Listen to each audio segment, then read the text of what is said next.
Pada hari ini yang mau saya bahas adalah mengenai berbagai macam terjemahan Alkitab. Tetapi untuk memberikan contoh konteksnya, kitab itu ditafsirkan, saya akan melihat tafsirnya dulu khusus bagian ini. Pertama-tama, di kalangan non-Kristen ayat ini sering dipahami bukan untuk Yesus, tetapi untuk kehadiran nabi yang lain, yaitu umat agama lain. Dalam hal ini adalah Islam.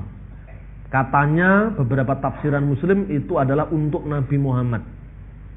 Tanpa mengurangi penghormatan saya terhadap sohib-sohib Muslim saya, sahabat-sahabat Islam saya katakan ayat ini tidak ada hubungannya dengan Muhammad. Ayat ini justru menunjuk kehadiran Yesus Kristus sendiri.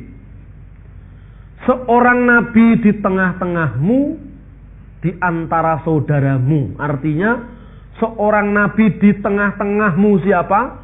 Di tengah-tengah Bani Israel. Di tengah-tengah Bani Israel berarti bukan di luar Bani Israel. Makanya dikatakan di dalam bahasa asli, kalau kita membaca Alkitab lebih bertanggung jawab dibaca ini, bahasa aslinya ini. Ada bahasa Indonesia dan bahasa asli sudah terbit ini. Orang Kristen harus beli ini. Dan kita sambil menolong lembaga Alkitab supaya tidak bangkrut. Ini harga Alkitab ini murah sekali saudara-saudara. Harganya cuma 37.500. Segini besar. Karena ini disubsidi. Nah karena itu saya sudah ngomong kepada teman-teman lembaga Alkitab, tak ewangi promosi. Karena apa? Lembaga Alkitab sudah mensubsidi banyak. Tapi orang Kristen tidak butuh teks asli. Karena orang Kristen lebih suka lokal-lokalan semua. Ya kalau Batak, Alkitabnya Batak. Kalau Ambon, Alkitabnya Ambon. Kalau Islam, teman-teman Islam, di mana saja original teks itu ada. Saya sering dikritik oleh pendeta-pendeta Kristen. Nggak perlu itu bahasa asli. Ya yang nggak perlu ya nggak usah lah, nggak usah kritik yang perlu. Karena yang perlu memang memerlukan, seperti tadi saya katakan. Teman-teman Muslim kita itu mau tahu bukti keaslian.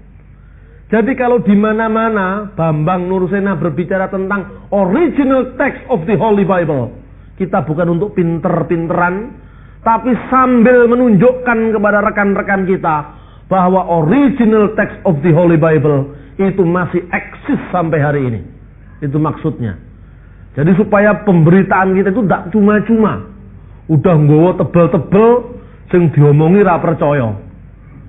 Karena itu kita tunjukkan teks aslinya. Sebab teman-teman Muslim itu setiap kali membaca teks Quran mesti tahu teks aslinya.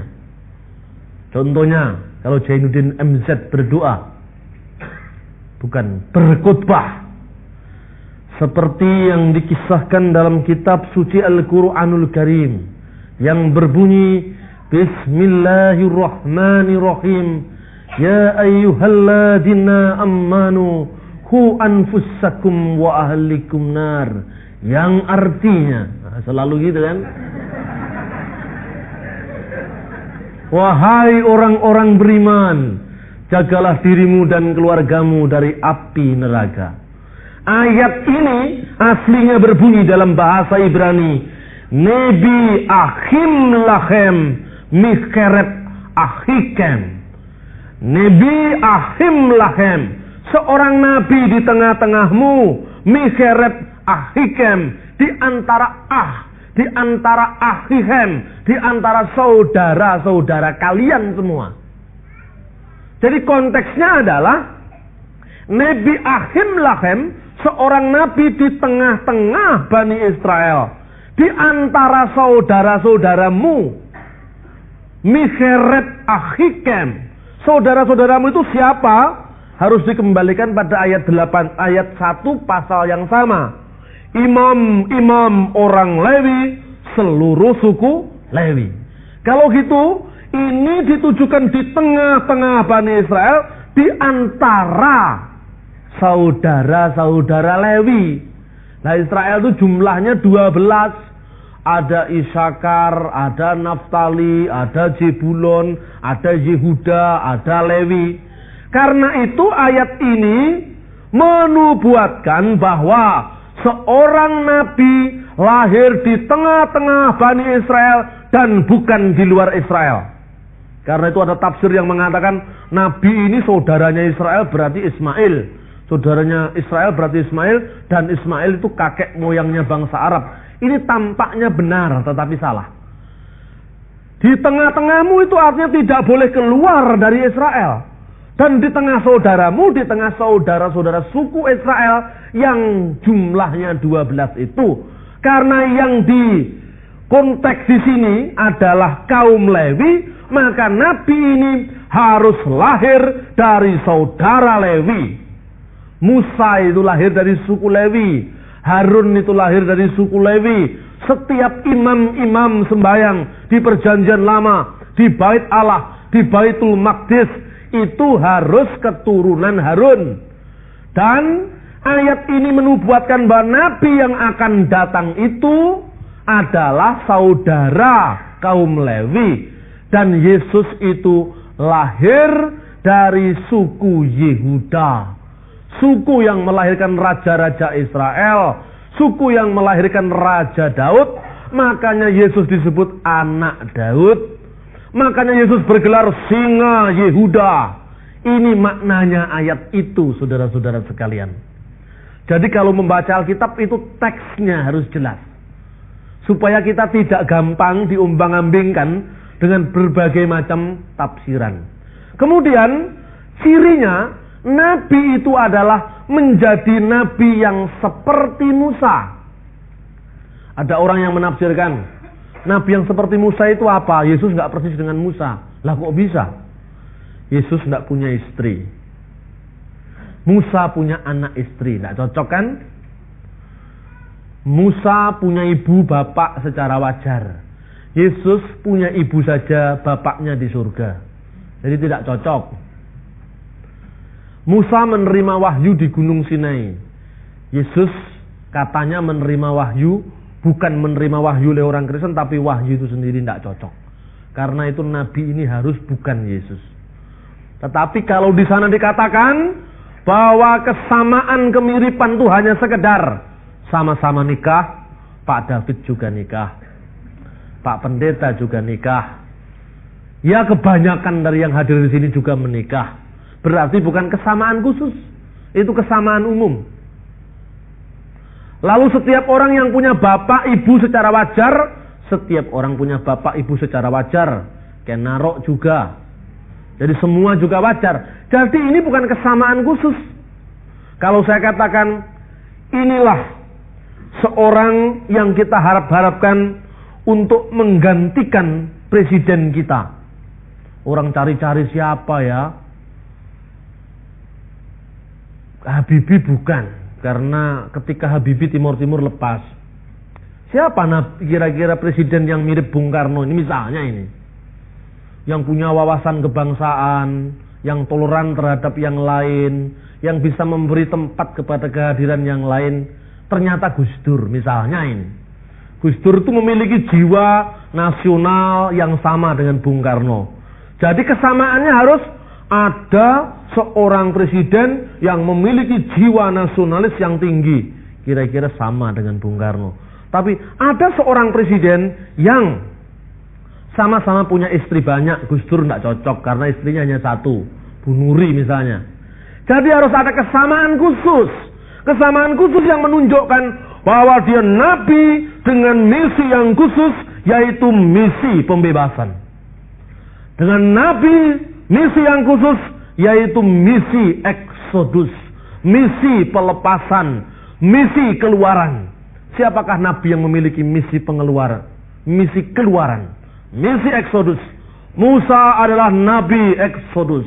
Melalui Musa dan Harun, bangsa Israel keluar dari bumi perhambaan, dari Mesir, di bawah penjajahan perbudakan Fir'aun, dan menuju ke tanah terjanji. Nabi ini harus melaksanakan misi pembebasan yang sama. Musa dengan pembebasan itu dia harus menghadapi Fir'aun.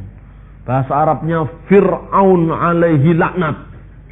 Kalau nabi-nabi itu ya Isa alaihi salam, Adam alaihi salam, salam kepadanya, sejahtera kepadanya. Kalau Fir'aun alaihi laknat, iblis mbahnya alaihi laknat, itu kira-kira. Lah, Fir'aun ini menjajah orang Israel. Tegar tengkuk, dia keras, kafir. Maka Tuhan memberikan peringatan, yaitu 10 bala. Bala itu azab. Orang Kristen seringkali tidak mengenal kata-kata Arab. Saya cekok kata Arab terus supaya akrab dengan lingkungannya. Kemarin ada seorang pendeta nyentrik. Dia berkata, ini ada orang Kristen aliran baru dari Arab. Kiblatnya ke Baitul Maqdis. Tak takok nih koncoku muslim, Pak, Baitul Maqdis itu apa? Baitul Maqdis itu masjid yang di Yerusalem ya Pak. Hah? Orang Kristen kiblatnya ke masjid lah ini. Orang ngawur ini, sopo? Sing kiblat ke masjid itu siapa? Itu kemudian dianggap jadi kebenaran seolah-olah ada orang Kristen yang kiblatnya ke Yerusalem. Orang enek wong Kristen yang kiblat ke Yerusalem, apalagi ke masjid. Apa enggak waras lagi orang Kristen kiblatnya ke masjid? Baitul Maqdis itu bait Allah. Bosone Arab Baitul Maqdis, bahasa Ibraninya Bet Hamikdas. Bet itu bait, Hamikdas itu adalah bait yang suci. Bait suci yaitu bait Allah di Yerusalem, itu maknanya. Tetapi juga tidak ada orang Kristen yang kiblat ke sana. Ini salah ini. Karena itu seringkali jangan memaksakan proposisinya. Sebelum menilai orang lain, belajar dulu. Lawung alif bengkong aja ndak ngerti yuk. Menilai orang Kristen yang berbahasa Arab. Bagaimana? Modalnya apa? Ini seringkali tidak proporsional. Nah, orang Kristen supaya telinganya akrab-akrab dengan yang Timur Tengah itu. Makanya tadi pagi saya begitu khotbah tentang saya mau pimpin beberapa orang ke Israel untuk tahu. Back to Middle East, kembali ke Timur Tengah, ke tempat semula. Sudah ada yang datang, Pak, kerjasama kita. Nanti kita bikin tur ke sana. Ya bagus. Saya akan tunjukkan gereja-gereja Arab itu kayak apa sih, supaya orang Indonesia tidak kaget. Lah ini suasana masjid dibawa ke gereja. Nggak ada yang membawa suasana masjid. Aslinya dari sononya memang begitu kok. Apa ada di Timur Tengah orang Kristen itu nyanyinya seperti ngerok? Nggak ada. Itu kan produknya anak-anak muda sekarang bikin lagu supaya trendy. Di Timur Tengah orang nyanyi itu kayak ngaji. Coba Anda lihat itu. Orang Yahudi juga kayak gitu. Itu bukan miliknya Islam, itu miliknya kebudayaan bersama di sana. Sama kalau saudara pergi ke sini. Orang Kristen nyanyinya mirip dengan orang Indonesia yang lain. Kulihat ibu pertiwi sedang bersusah hati. Terus jadi lagu Kristen itu. Sahabat yang mulia itu. Tuhan Yesus sobat kita yang tiada taranya. Ya kan? Siapa jiplak siapa itu? Duluan mana? Kulihat ibu pertiwi. Dulu waktu saya pertama-tama lihat gereja itu, loh, ini kok seperti nyanyian masa kecil saya. Kulihat ibu pertiwi. Biasanya gereja Protestan itu yang ada gitu. Tuhan Yesus sobat kita. Sama itu. Jadi siapa yang jiplak siapa? Ini memang karena kebudayaan bersama. Lalu ada nyanyi. Kemarin saya di GKJW itu. Di kelompok GKJW saya ceramah. Kemudian salah satu lagunya kok Kristus Putra Rama ing swarga. Loh. Nah ini kan sama geto asale saka telo. Ayo siapa yang jiplak siapa? Ya Kristennya yang jiplak ini dalam hal ini. Tapi maksudnya apa? Supaya ramah dengan lingkungannya. Karena GKJW sini wong Jawa, senengane getuk nyanyinya Kristus Putra Rama ing swarga. Lah ini persis getuk asale saka telo. Saudara pergi ke Jogja coba, ke Jogja. Di gereja Katolik lagunya Madah Bakti atau Puji Syukur itu ada lagunya begini. Kumohon ya Tuhan, lagu panggilanmu, supaya diriku semakin mengidungkanmu. Ku mohon ya Tuhan, gundul padu. Coba, mirip kan? Loh, ini fakta ini saudara-saudara. Ini di Jogja. Lah jadi kalau di Timur Tengah ada orang Kristen kayak ngaji, ya bukan kayak ngaji. Memang ngaji itu aslinya Kristen di Timur Tengah. Coba pergi ke sana. Kalau Kristen hanya ke Amerika saja, ke Barat, terus akibatnya jadi orang Barat Daya semua. Cobalah ke Timur Tengah, lihat Kristen yang lain. Lihat Kristen di Mesir, lihat Kristen di Syria, lihat Kristen di Libanon. Dulu saudara-saudara, teman-teman mahasiswa IAIN pada ngumpul. Sedikit-sedikit. Kalau ada pertemuan, ada dies natalis, ada apa saja. Yang dikutip adalah penyair Khalil Gibran. Wah, seolah-olah Khalil Gibran itu Muslim. Baru-baru ini terbit buku judulnya Jesus Son of Man. Itu aslinya tulisan Gibran, bahasanya Arab. Yeshua ibnul insan. Yesus anak manusia. Nah sekarang mulai rasan-rasan. Ternyata Khalil Gibran itu Kristen. Kristen Arab itu, Kristen Libanon. Ketika orang-orang Kristen di sana dibenturkan dengan Islam, yang membenturkan juga orang luar Arab. Orang-orang Kristen biasanya menghadapi itu dengan mengatakan apa? Ana Arabi qoblal Islam.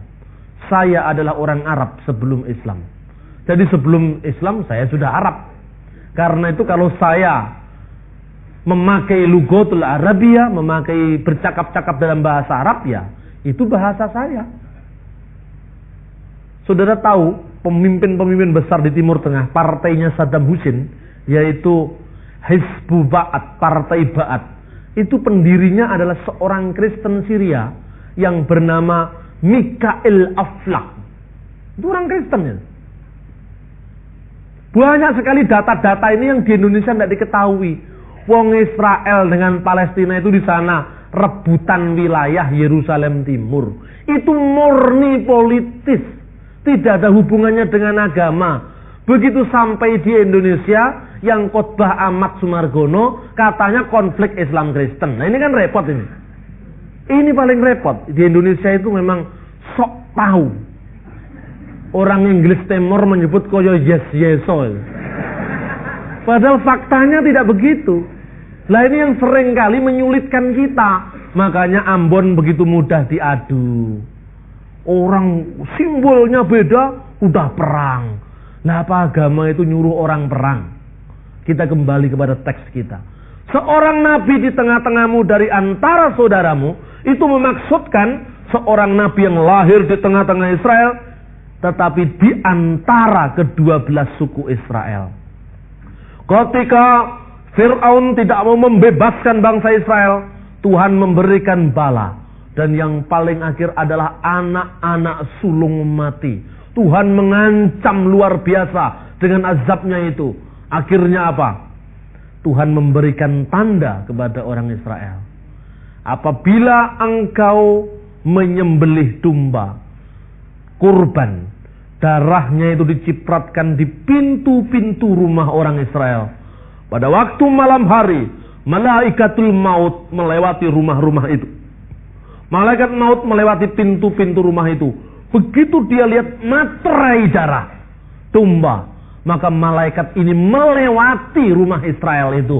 Melewati, bahasa Ibraninya Pesah. Dari kata Pesah itu menjadi Passover, Paskah. Itulah Paskah Yahudi. Nah, Musa yang kedua, Musa yang terakhir setelah Musa yang pertama, itu juga mengenal Paskah. Paskahnya bukan lagi dilewatinya orang-orang Israel dari kematian, tetapi dilewatinya seluruh anak-anak Adam, seluruh umat manusia dari kematian kekal.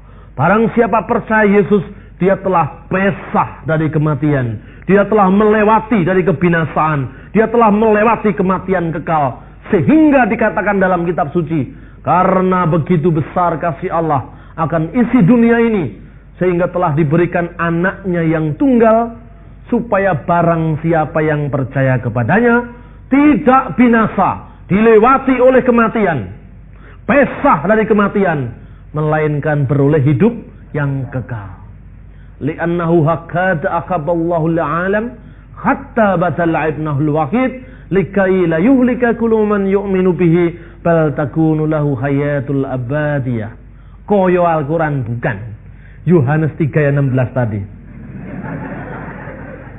Saudara-saudara yang terkasih dalam Tuhan, maka Paskah yang kedua itu adalah benar-benar pembebasan umat Israel. Bukan hanya Israel, tapi umat manusia dari perbudakan dosa. Iblisnya bukan lagi iblis lokal di Mesir yang namanya Fir'aun, tapi iblis yang benar-benar, yaitu Lucifer alaihi laknat. Jadi penjajahnya itu bukan lagi Fir'aun. Penjajahnya, pembudaknya itu adalah iblis sendiri, yaitu bapa segala orang yang berbohong. Iblis kan tukang bohong.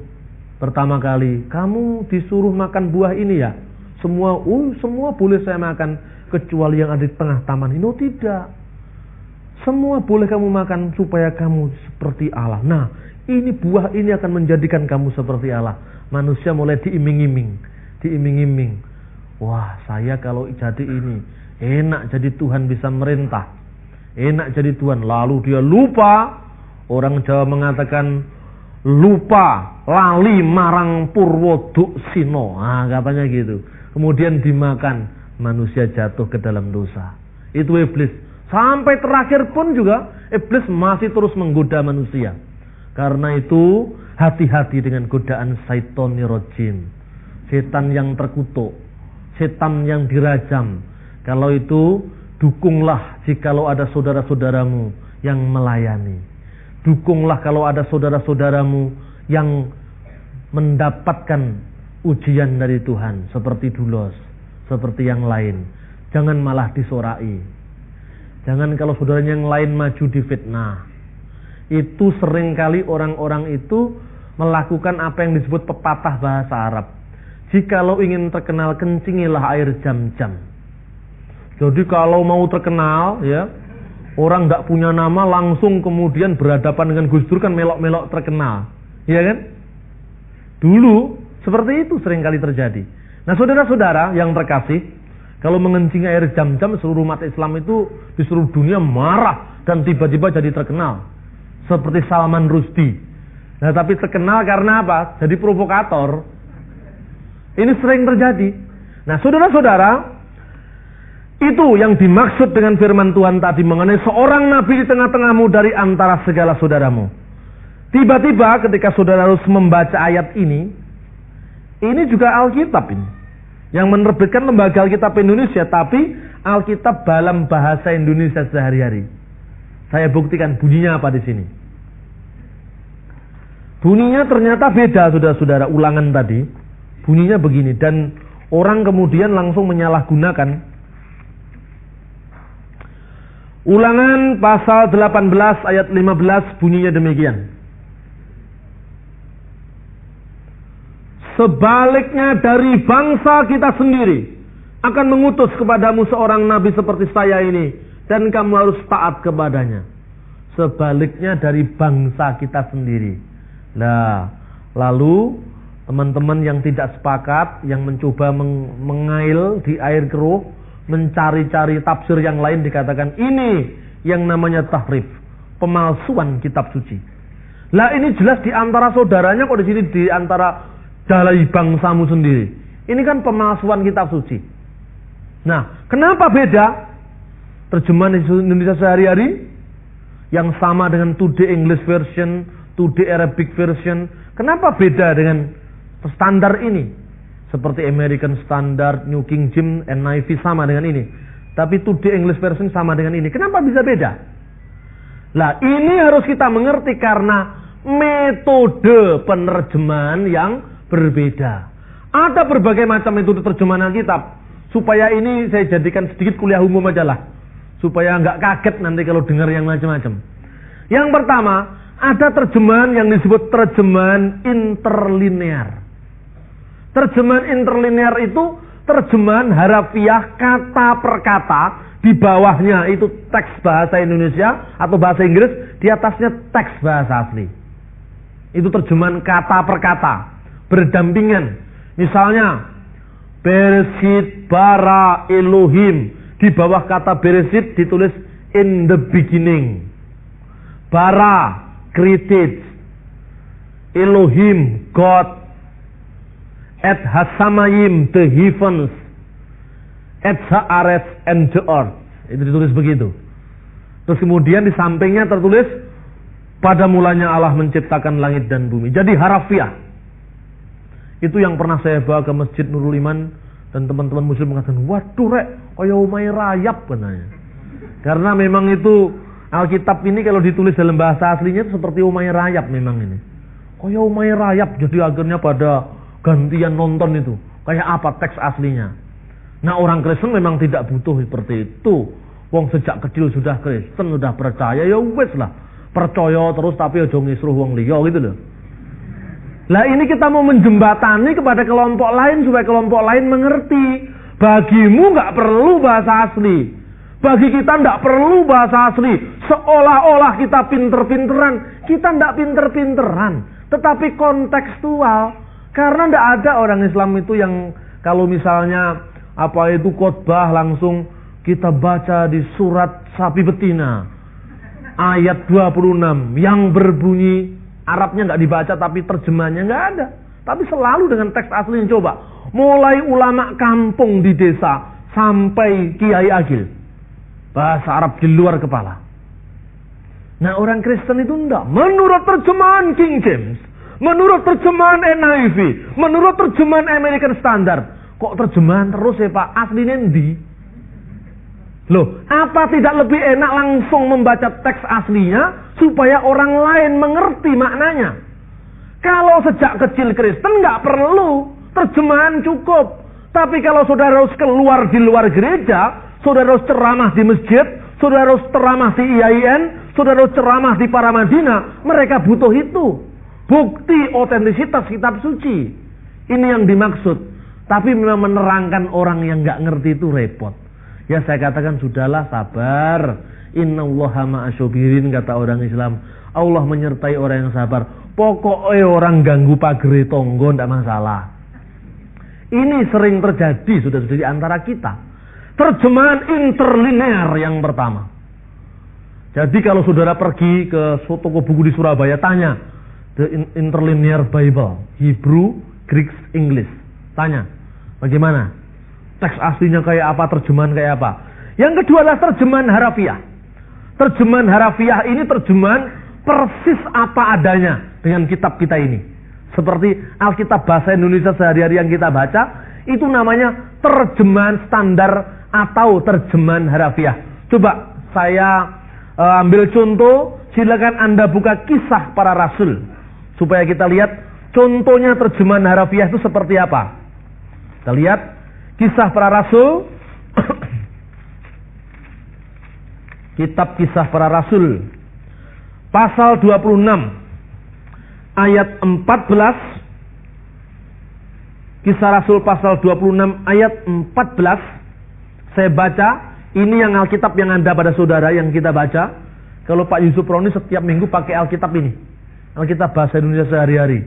Nah orang Kristen karena nggak biasa dengan kitab terjemahan yang lain, waktu dikatakan, wah ini Yusuf Roni bikin Alkitab sendiri. Padahal bukan Alkitabnya Pak Yusuf. Pak Yusuf itu pesen kelahi terjemahan Indonesia sehari-hari. Katanya orang yang tidak suka Alkitab Yusuf Roni. Nah, Yusuf Roni sesat sekarang bikin Alkitab sendiri. Kalau Yusuf Roni tidak pernah bikin Alkitab sendiri. Yang bikin Alkitab sendiri itu Dr. Surati. Yang pakai Elohim itu. Kalau Pak Yusuf enggak. Pak Yusuf itu tunduk pada otoritas, pada lembaga Alkitab yang sah di Indonesia secara hukum untuk mengeluarkan kitab suci. Nah, kita berikan contoh apa bedanya terjemahan harafiah. Kita lihat ayat 14 tadi. Kami semua rebah ke tanah. Dan aku mendengar suatu suara yang mengatakan kepadaku dalam bahasa Ibrani, Saulus, Saulus, mengapa engkau menganiaya aku? Sukar bagimu menendang kegalah rangsang. sukar bagimu menendang kegalah rangsang. Cari ono di peribahasa Indonesia. Kegalah rangsang itu artinya apa, Mas? Coba cari. Saya itu mengikuti pelajaran bahasa Indonesia sejak kecil saya SD. Tidak pernah ada kata-kata menendang kegalah rangsang. Yang ada itu berakit-rakit dahulu, berenang kemudian, bersakit-sakit dahulu, bersenang-senang kemudian. Apalagi di situ rawe-rawe rantas, bahasa Jawanya gitu. Tapi yang ini nggak pernah ada di bahasa Indonesia. Sukar bagimu menendang kegalah rangsang. Lalu bandingkan dengan terjemahan bahasa Indonesia sehari-hari.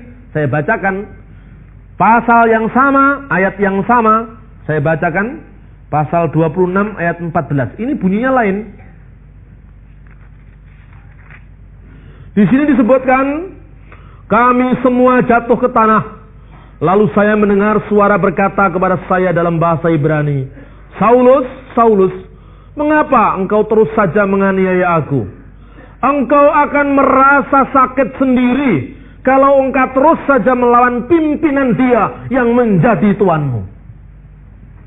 Engkau akan merasakan sakit sendiri kalau engkau terus-menerus melawan dia yang menjadi tuanmu. Jadi beda. Menendang kegalah rangsang di sini diartikan. Jadi ternyata, saudara-saudara, menendang kegalah rangsang itu perumpamaan bahasa Ibrani. Karena namanya terjemahan harafiah, ditranslate, disalin opo eneke. Kira-kira seperti itu. Kata-kata yang paralel kira-kira kalau diterjemahkan dalam bahasa Jawa, Saulus, Saulus, kowe iki kaya ula marani gepuk. Artinya seperti itu. Kamu itu seperti ulo marani gepuk. Artinya menyiksa dirimu sendiri. Wong Gusti Allah kok lawan. Itu artinya seperti itu. Karena apa? Menendang kegalah rangsang itu, saudara-saudara, kalau sudah pergi ke Mesir atau pergi ke daerah-daerah Israel, itu ada sungai. Biasanya di sungai Nil, seorang menyeberang sungai, ini ada pohon galah. Pohonnya berduri. Ya. Kalau memaksa nabrak, ini lecet semua ini. Berdarah semua.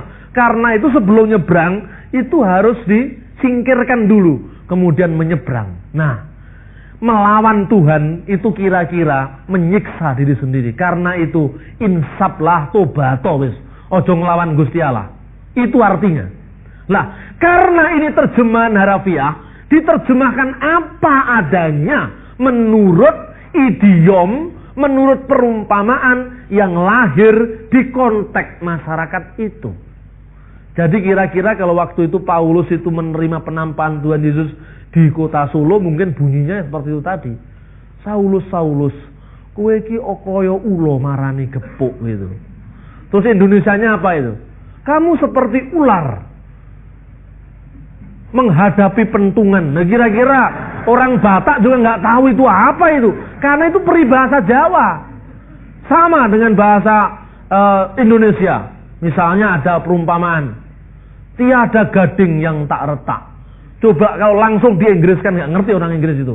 Apa tiada gading yang tak retak itu? Yang ada no rose without thorns, tidak ada mawar yang tanpa duri. Itu Inggrisnya. Tapi tidak ada dalam bahasa Inggris tiada gading yang tak retak. Tidak ada. Tidak ada dalam bahasa Inggris menangkap udang di balik batu. Tidak ada itu. Itu bahasa Indonesia. Lah, terjemahan harafiah itu memuat apa adanya. Peristilahan-peristilahan, perumpamaan-perumpamaan, idiom-idiom di dalam konteks bahasa dan masyarakat budaya aslinya. Terjemahan Indonesia itu, yang Indonesia sehari-hari ini dinamakan karena itu Dynamic Equivalent Translation. Ini terjemahan dinamis. Karena itu beda. Beda kalau ini dimuat apa adanya, kalau ini ditafsirkan maknanya.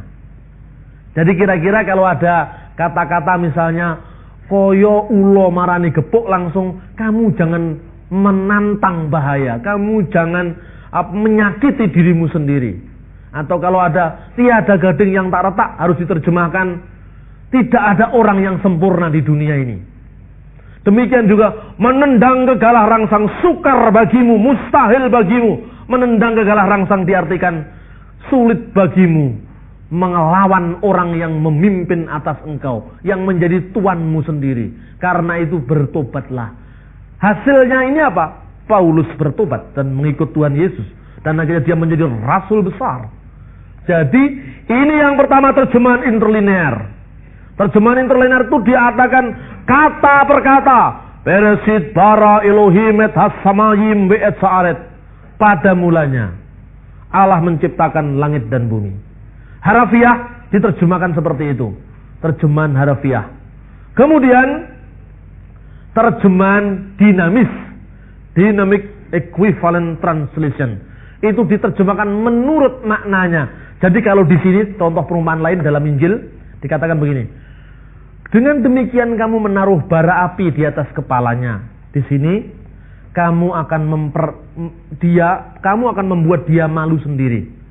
Menaruh bara api di atas kepala itu artinya membuat malu sendiri. Itu perumpamaan seperti itu diartikan, ya, diterjemahkan menurut konteks Indonesia. Ini yang namanya terjemahan dinamis. Masih ada. Kalau saudara pergi ke Bandung, di sana ada lembaga yang namanya Kalam Hidup, dan di situ ada firman Allah yang hidup. FAYH. Terjemahan FAYH. Kalau Inggrisnya The Living Bible. Living Bible itu namanya terjemahan parafrase. Lah ini yang oleh lembaga Alkitab ditolak terjemahan model seperti ini karena apa? Terlampau jauh mengartikan, misalnya gini. Makanya kalau ada terjemahan-terjemahan begini, saudara harus lihat otoritasnya ada enggak yang menerjemahkan kitab suci. Kalau lembaga Alkitab Indonesia, ya itulah yang harus kita ikuti. Atau lembaga Biblika Indonesia, itulah yang harus kita ikuti. Tapi kalau ada lembaga swasta partikelir yang menerjemahkan Alkitab, jangan-jangan keliru nanti. Ya kan? Di sana tuh misalnya Yohanes 1 ayat 1 di Living Bible diterjemahkan God. Pada mulanya adalah Kristus. Kristus bersama-sama dengan Allah. Dan Kristus adalah Allah. Ini kelihatannya sama saja dengan in the beginning was the word, and the word was with God, and the word was God. Kelihatannya sama saja, padahal beda. Bahasa aslinya enarkienologos, keologos, and proston theon geteos enologos. Pada mulanya adalah logos. Logos itu firman, bukan Kristus. Kristus itu gelar dari firman yang menjadi manusia yang diurapi. Jadi terlampau jauh. Akibatnya dalam menerangkan Tritunggal kita kesulitan.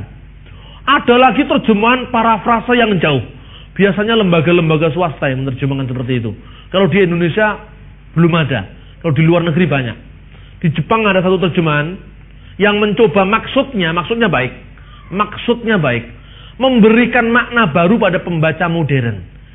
Mazmur pasal 23 itu pernah terjemahkan begini. Tuhan adalah gembalaku. Dia membaringkan aku ke tempat yang berumput hijau. Ya, Tuhan adalah gembalaku, takkan kekurangan aku.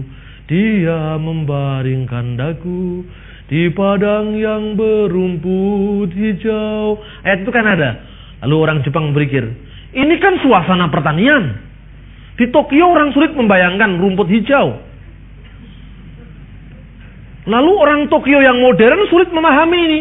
Makanya agak bebas diterjemahkan. Tuhan adalah manajerku yang baik. Di sana ada gembala. Tuhan adalah manajerku yang baik. Takkan kekurangan aku. Diberikan aku kesegaran setelah kepenatan seharian kerja. Nah, itu artinya sama sebetulnya. Tapi kalau dilacak-lacak terus, ya seolah-olah memang Daud itu seorang pegawai perusahaan, ya kan? Tapi ayat Alkitab semacam itu tertulis oleh orang-orang yang mencintai Tuhan, ingin firman Tuhan dibaca semua kalangan. Jadi boleh-boleh saja membaca itu, tapi kalau sudah mengatakan, wah, ini buku yang sangat bagus. Setelah itu kan dia cari aslinya. Ketika cari aslinya, kasih yang ini. Aslinya dulu, ini gembala yang baik. Karena kamu tidak tahu gembala, sekarang terjemahkan manajer yang baik. Dia memberi aku kesegaran setelah aku mengalami seharian kepenatan kerja. Anda kan lihat bagaimana orang di Jepang. Kalau jalan aja kayak diuber setan. Ini kalau jalan setiap pagi. Nanti semua mesin. Anda mau pergi ke stasiun misalnya, beli tiket, ya tiket kereta api langsung masukin duit gini, kelak keluar sendiri, susuknya berapa, masuk gitu, keluar sendiri, masuk kereta api, semua seperti itu, seperti mesin. Nah seperti itu kira-kira firman Tuhan disesuaikan dengan kebutuhan seperti itu. Di sana tenaga manusia kan sudah jarang dipakai. Kalau di Jawa modelnya seperti itu, dianggap orang aneh. Ini kok egois karo tonggo ra kenal gitu. Ya kan? Makanya di sini perlu kitab suci itu diperkaya untuk semua kalangan. Lembaga Alkitab juga mengadakan kitab suci untuk anak-anak. Bagi orang muslim mungkin kaget. Wong Kristen ini karepe opo? Kitab suci untuk anak-anak ada lagi. Sebab anak-anak itu kan nggak bisa ngerti kitab yang sulit-sulit gitu. Dia kan pikiran anak-anak. Lalu diberikan cuplikan-cuplikan ayat Alkitab, ada gambarnya, bahasanya disederhanakan sedemikian rupa. Yang penting mereka ini tumbuh bersemi dalam hati batin mereka iman kepada Yesus. Setelah dewasa ya Alkitab anak-anak tidak berlaku lagi. Yang berlaku Alkitab yang aslinya ini. Inilah sekilas penerjemahan kitab suci di dalam agama Kristen, di dalam kekristenan. Mungkin dan pasti Islam tidak mengenal itu. Kitab suci yang paling banyak diterjemahkan di seluruh dunia ini adalah Alkitab. Inilah pemegang rekor bestseller di seluruh dunia ini. Tidak ada kitab yang seperti ini di seluruh dunia. Coba berapa puluh ribu kitab suci, berapa ribu terjemahan bahasa nasional dan bahasa daerah. Ada Al-Quran kira-kira bahasa suku-suku di Irian sana? Alkitab sudah ada. Itu ada Summer Institute Language itu. Summer Institute Language adalah pelayanan dari sebuah lembaga Kristen yang menerjemahkan Alkitab ke dalam bahasa-bahasa suku. Mereka dengan dedikasi yang luar biasa turun ke bumi Papua. Mereka hidup bersama kaum Kotekais itu. Kaum yang memakai koteka itu. Lalu mereka belajar bahasanya, hidup bersama, makan papeda. Tahu papeda itu yang ya seperti jenang, tapi kalau di Jawa seperti jenang gerendul itu. Jadi itu asalnya dari pati, itu dimakan. Saya pernah makan kayak gitu di Irian dulu.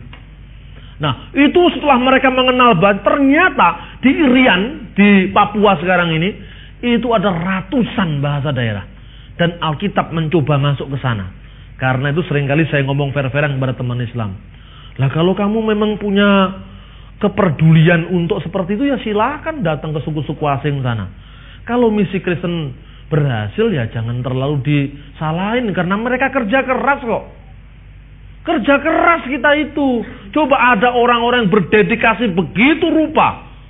Mereka menghabiskan waktunya untuk mempelajari bahasa daerah. Coba Anda sebelum yang namanya Nomensen, orang Jerman, misi Lutheran Protestan datang ke Tanah Batak. Apa yang mereka lakukan di sana? Mereka belajar bahasa Batak, adat istiadat Batak, masuk ke kampung-kampung di marga Batak yang kecil-kecil itu. Lalu dia berpikir, di sana saudara-saudara, Nomensen mengalami seperti apa yang dilakukan Paulus dalam Kisah Rasul pasal 17. Apa yang dikatakan Kisah Rasul pasal 17? Paulus di Athena. Di Athena itu ketemu banyak dengan berhala. Di mana-mana ada berhala. Paulus dituduh pemberita dewa-dewa asing. Tapi Paulus itu bukan orang yang konfrontatif, main hantam kromo, halal haram hantam, bukan. Dia seorang strateg, seorang ahli strategi. Paulus melihat di antara banyak berhala, di antara banyak mezbah dengan patung-patung, dia ketemu dengan satu mezbah yang tidak ada patungnya. Dan tertulis, kepada Allah yang tidak dikenal. Agnostoteo. Lalu Paulus, aku tidak memberitakan sesuatu yang baru kepadamu. Allah yang tidak kamu kenal, yang kamu menyembahnya, inilah yang saya beritakan kepadamu. Paulus memasuki budaya orang Athena. Sejarahnya dulu, orang-orang Athena itu dilanda penyakit, wabah penyakit yang besar. Mereka tidak menemukan pertolongan. Semua dewa bisu, semua berhala tidak bisa menjawab. Seorang filosof datang. Barangkali ada satu dewa yang melebihi dewa-dewa yang lain. Mintalah kepadanya. Bagaimana saya harus menggambar patungnya? Aku ora weruh. Wis tulis senai kepada dewa yang tidak dikenal. Berdoa kepada dewa yang tidak dikenal itu. Dan sembuh. 600 tahun kemudian Paulus mengingat cerita itu. Dan ingatan orang-orang Athena masih sangat bagus. Dewa yang tidak kamu kenal, yang kamu sembah dengan sungguh-sungguh, itulah yang kuberitakan kepadamu. Hasilnya, seorang anggota majelis Areopagus yang bernama Dionysius bertobat menerima Yesus. Itulah pelayanan yang namanya lintas budaya, cross cultural ministry. Prinsip yang sama, Injil diberitakan kepada suku-suku bangsa, pantata etne. Maka Nomensen di tanah Batak mengulangi keberhasilan Paulus. Ketika di tanah Batak dia melihat adatnya orang Batak. Lalu dia pikir, orang Batak itu punya kesadaran. Punya kesadaran tentang adanya the supreme being. Tentang keberadaan tertinggi yang dinamakan Dibata Mula Jadi Nabulon. Orang Batak begitu menyebut Dibata Mula Jadi Nabulon. Kira-kira Nomensen berkata, yang kamu sembah, oh Dibata Mula Jadi Nabulon. Inilah yang kuberitakan kepadamu. Lalu orang-orang Batak pengikut Kristus. Dan akhirnya jadilah gereja Huria Kristen Batak Protestan. Luar biasa karya Tuhan. Saudara pergi ke tanah Jawa. Saudara pergi ke tanah Tiongkok. Di sana ditemukan misionaris besar. Dan seperti tadi pagi saya katakan, seolah-olah aku in the world of the mind bertemu dengan Lao Tse, minum teh bersama dia dan belajar. Ternyata orang Cina memiliki kesadaran ada tertib yang mengatasi alam ini yang disebut Tao. Dan Tao itu ternyata terjemahan dari firman yang menjadi daging. Loh, kalau gitu beda nggak Tao dengan Logos? Mula jadi Nabulon dengan Allah. Ide Sang Yang Widiwasa dengan Allah. Ya, memang beda. Tapi terjemahan itu memanfaatkan sekaligus mengubah maknanya. Jadi taunya Lao Tse lain dengan taunya Injil Yohanes. Ide Sang Yang Widinya orang Kristen lain dengan ide Sang Yang Widinya orang Hindu. Dibata Mula Jadi Nabulonnya orang Kristen adalah Jehovah, Allah Jehovahnya orang Kristen. Jehovah itu orang Batak menyebut Yehova. Orang Batak menyebut Jehovah. Nah, itulah. Batak itu seperti itu. Batak tembak langsung. Karena itu saudara-saudara, jangan gampang menyebut orang lain begitu bahasanya asing, sesat. Begitu berbeda dengan saya, sesat. Memang kebenaran itu miliknya kakekmu. Kebenaran itu miliknya Tuhan. Apalagi kalau otaknya separuh-separuh. Jangan sok pinter. Ini yang terjadi. Makanya seringkali pekerjaan Tuhan mulai lancar gara-gara orang yang kurang 1 on ini. Tidak genep ini. Seringkali dihambat. Dan kalau orang Kristen tidak berjiwa besar, dia meladeni orang-orang yang bermental kerdil. Karena itu sering saya tekankan, apapun katanya kita akan terus go dengan pekerjaan Tuhan. Kita akan terus berjalan rawe-rawe lantas, malang-malang putung. Yang tepuk tangan tuh rupanya banyak yang mendengar bahasa Jawa, saudara-saudara. Nah, memberi semangat gitu. Memberi semangat agar Injil terus-menerus diberitakan. Seringkali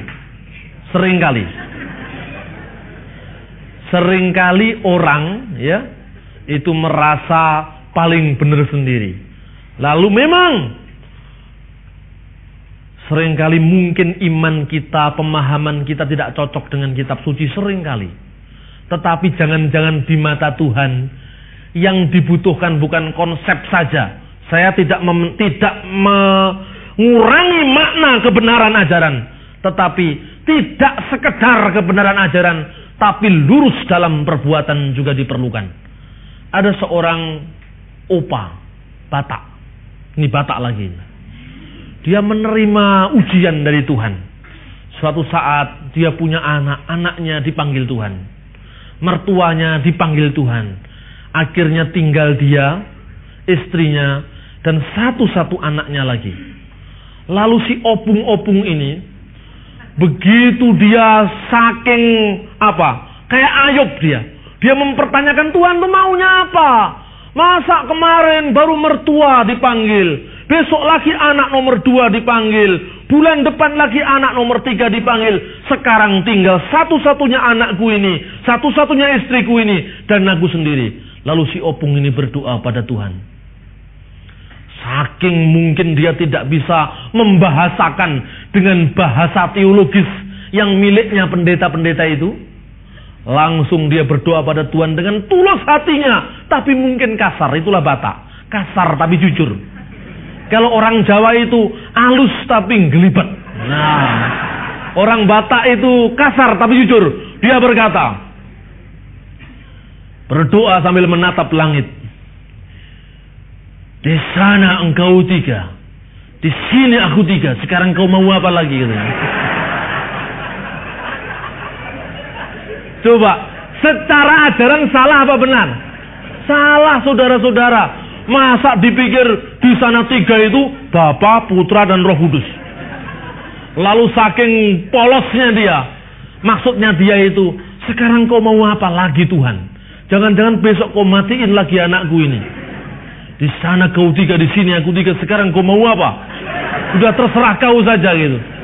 Tapi ternyata barangkali di mata Tuhan, opung-opung ini orang yang paling jujur. Ingat ketika Yesus dihadapkan kepadanya Maria Magdalena yang ketangkap berbuat zina. Saudara-saudara, ada banyak imam-imam yang datang dan seolah-olah dengan mengetes Tuhan Yesus. Ini ada buruan ketangkap ini. Jadi seolah-olah kalau ada pelacur yang secara moral dia salah, itu semacam buruan yang ditangkap.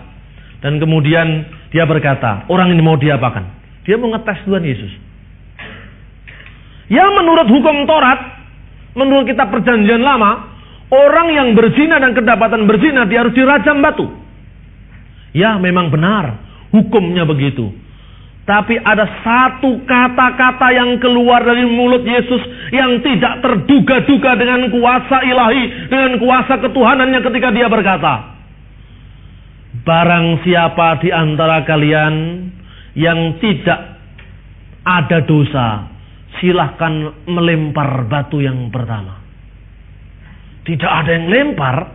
Satu pergi, karo ingah-ingih, klecam-klecem pergi satunya pergi lagi sampai habis. Kenapa mereka pergi? Barangkali pikiran mereka juga ngeres. Ketika dia nangkap perempuan itu pikirannya tidak karu-karuan itu. Ya dia orang ini harus dirajam batu karena dia sudah berzina. Tapi pikiran sendiri kotor. Dia ini seolah-olah kilas balik apa yang dilakukan perempuan tadi. Ya dia mengutuk perzinahan, tetapi pikirannya tidak lepas dari perzinahan. Yesus tahu itu. Tidak seorang pun yang benar di depan Allah. Karena itu dia katakan, siapa yang tidak punya dosa, yang merasa suci, yang merasa bersih, yang merasa paling benar, lempar batu yang pertama kali. Enggak ada yang berani. Setelah orang-orang itu pergi, perempuan itu tidak punya bahasa lain. Karena bahasa-bahasa yang indah sudah miliknya Khalil Gibran. Karena bahasa-bahasa yang saleh hanya miliknya para penginjil dan pendeta. Dia tidak punya bahasa lagi kecuali bahasa air mata. Perempuan ini hanya menangis. Dan Yesus berkata, pergilah dan jangan berbuat dosa lagi. Coba Anda lihat ajaran Yesus, saudara-saudara. Sederhana tapi menyentuh kalbu.